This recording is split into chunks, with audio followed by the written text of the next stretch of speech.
Bro, why? Why, Affotable? Why'd you just do that to me? Why would you end it like that? Yo, I see my boy Gil. And you know, Archer's my boy, but Gil's also, oh my god, he's just fucking amazing. Just, yes. And I see that ending.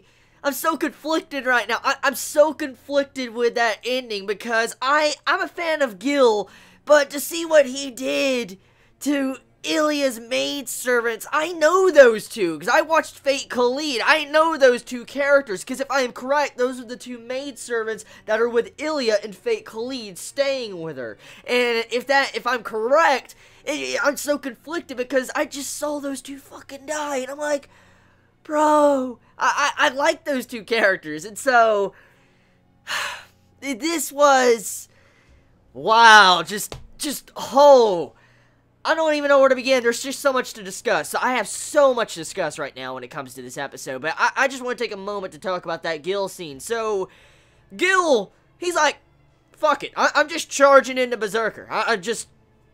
Gil, oh my god, dude. Like, if there's one person I know that could probably fight Berserker, it would definitely be Gil or Castor. But, oh my god, I did not expect to see Gil just run in there. Well, he didn't run in there. He appeared on top of the building like a fucking king. Like, he just, like, yo! He stands on top of the building. And we all know why he does that. He stands on top of the building. And he's, like, acting like a king the way he does. And when you saw the servants of Illya, they're like, oh, he took you for a king, but since you smell like blood, we need to make sure we finish you. And then you had it to where the servants were like, oh, wait, you're Illya's enemy. And they tried to attack him. That right there, that scene, just like standard Gilgamesh. It's standard Gil, man. The way he acted right there, standing above everybody else. That scene is just, I've been waiting for that. I've been waiting for that one scene. Like, I've just been waiting for a scene to see Gil stand above everybody, because I missed that from Fate Zero. I love that in Fate Zero, and to just see him in this, standing above everybody, just acting like he's all high and mighty. Bro. Okay, so let's get into some details. Let's actually dive into a lot of things that happened with this week's episode of Fate Stay Night Unlimited Blade Works. So, a bunch of Chibits pointed it out to me last week, and I want to mention it. Supposedly, Crunchyroll had a mess up with the translations with last week's episode of Fate Stay Night.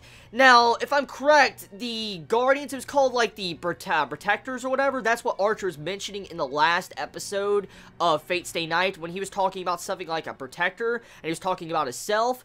Well, it was supposedly supposed to be a counter Guardian. That's what the translation should have been, from what Chibits were telling me. That's what a bunch of people in the comments were telling me, that Archer should have said counter Guardians instead of Protectors, so the translations right there in last week's episode were fucked up.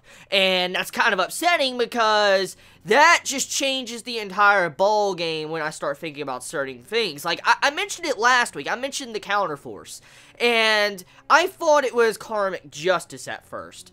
And I went back, actually, this past week. I went back around Tuesday. I went back and watched the movie of Karno Kyokai. I actually went back and watched movie 5 to understand more on the themes of the Counterforce.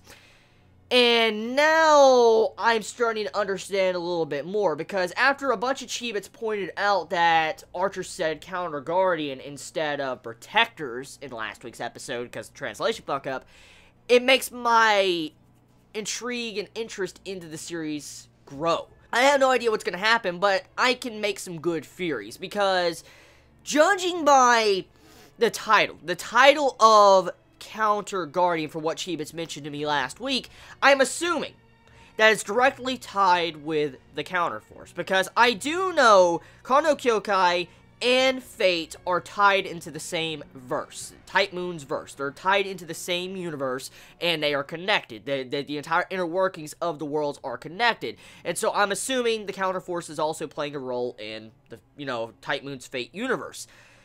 And I'm assuming, since Archer said he was a counter guardian, that's how the translation should have been, that's supposedly suggesting that he is connected to the Counterforce. is that supposed to let me know that he is actually an entity working for them? Like, is he actually the counterforce? That's what I'm assuming. So, is the counterforce working through Archer? See, I thought it was some form of karmic justice. I thought it was because of the similarities between Illya and then Archer. There was a lot of similarities, and I mentioned in my last Season 1 reviews, there was a lot of similarities between the two characters. It felt like karmic justice, the way their ideals constantly clash, and that's what I thought the counterforce was. And after rewatching Karno Kyokai's movie 5, and then rewatching that episode of Fate, and then finding out the proper translation, yeah, I have some theories. So I'm assuming that Archer, he has the counterforce. Like, he's probably the counterforce is embodied in his body. Like, I'm guessing the counterforce is working through Archer to do something. Because the counterforce, I don't think, was ever specifically dived into in Karno Kyokai. It was talked about, it was mentioned as this entity or this presence, but, I mean, it was never, I guess, dived deep into in the movie. Like, it wasn't really explained fully, so hopefully, if my hunch is correct, if this, you know, counter guardian title is connected to the counterforce, maybe, just maybe, we might get some information. I really hope we do get some information on that, because that's actually something I'm really interested in, because it allows my perspective of the Type Moon franchise to broaden even more, because seeing the similarities between the different series, like, you know, Karno Kyokai and Fate, it just makes me appreciate the series so much more, understanding certain underlying themes of the series. So, yeah, I just wanted to mention that. A bunch of Chibis pointed that out last week, and I also, now I kind of slightly understand what is going on here. Archer, I'm assuming, is very different from other servants, because from that line he was supposed to say last week, yeah, that changes the ballgame a lot. Like, a lot of things. So, let's get into some other details. Getting back onto the topic of how this episode's done, majority of the first half of the episode is seeing Rin and Illya trying to figure out what they're going to do next. Like, I mean, they need to find a master to join with. Like, they need to find a master they want to join and make a pact with before they can win the Holy Grail, or at the very least have some form of assistance, because Castor has, you know, Assassin, has Archer, and Saber, and so Castor's in a position to where she's incredibly OP. Like, yeah, she's just so fucking OP, and this is not counting the, like, extent of her magic. Like, her magic power is crazy in of itself, so you have to factor all in these factors. I mean, she is strong, and so, yeah, I mean, of course, Rin and Illya would have to go to Berserker's Master Illya to get some form of help, and we do know Castor's trying to build up strength to fight Berserker, but with the ending conclusion of this episode of Gil popping up, I don't know what the fuck is gonna happen, because obviously, just, it's very obvious, very, very obvious. I highly doubt, like, it's so obvious that I highly doubt Gil is going to die in this fight. It's so fucking obvious, because he hasn't had much screen time in Season 1, and he finally makes, a debut in this season. And so, I highly doubt he is going to die in this fight. I mean, if he does, holy shit, I'd be shocked. I would be absolutely shocked if he does.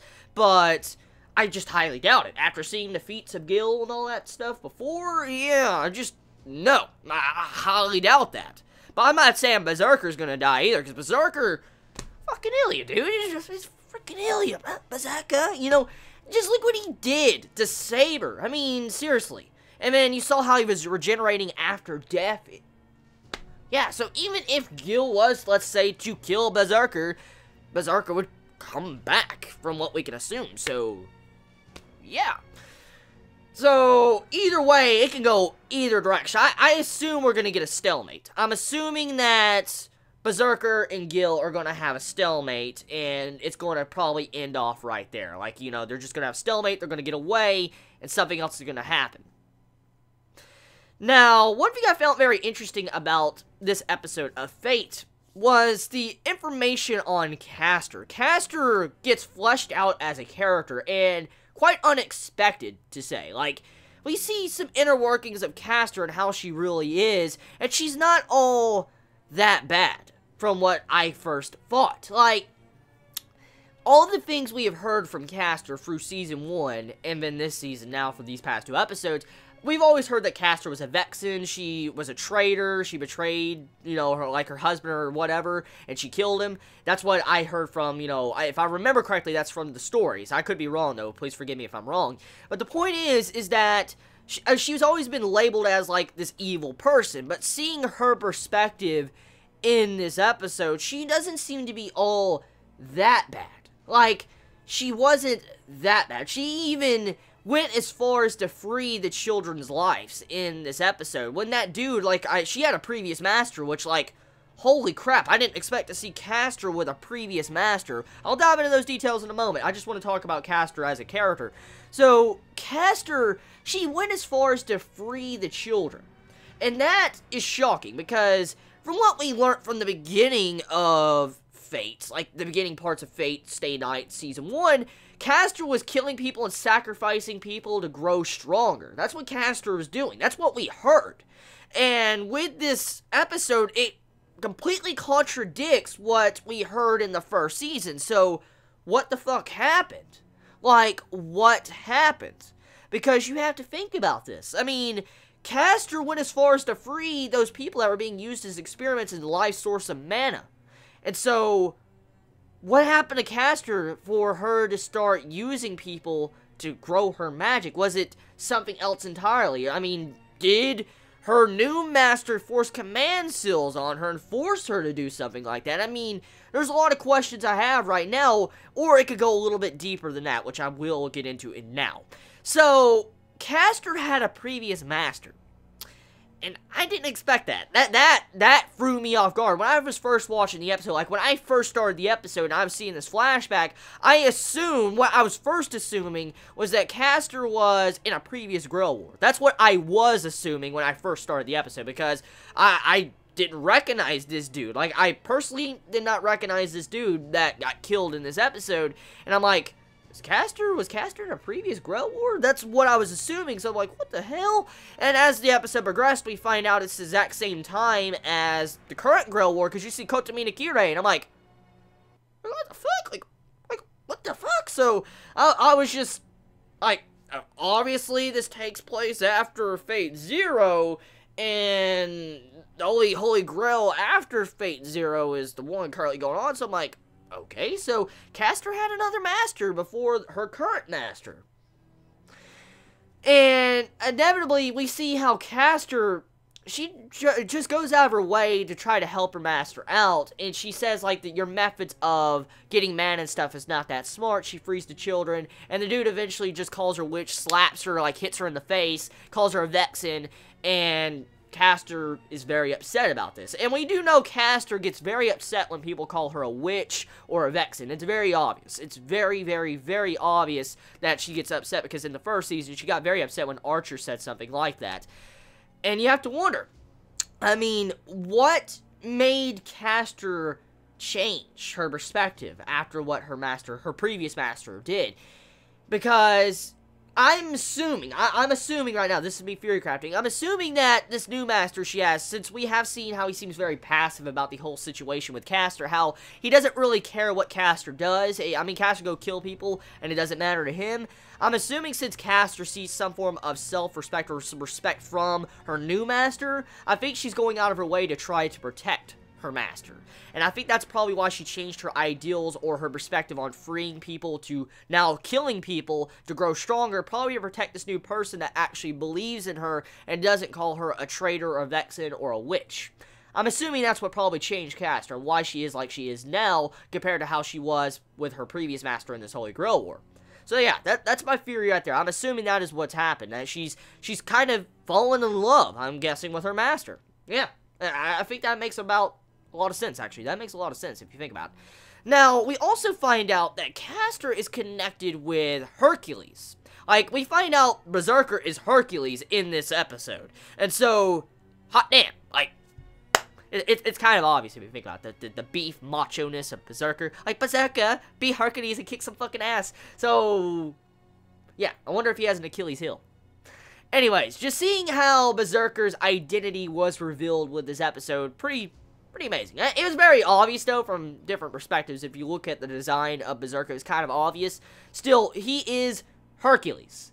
And Hercules knows Media, the Witch of Media or whatever, you know, Castor. They both know each other. They, at one point or time, they met each other in a fight, and so they do know each other, and I wonder what's going to happen when these two see each other, because I don't think we've seen Berserker or Castor actually come face-to-face in Season 1 or Season 2. So, I do want to see Berserker face Castor, because I want to see what Berserker would do if he saw Castor, or what Castor would do if she saw Berserker. And that pretty much is the majority of the episode. Getting into the final portions of the episode, you have it to where Gil comes in, and he's just like, his master's getting, oh my god, his master's a toy. It's just straight up a toy.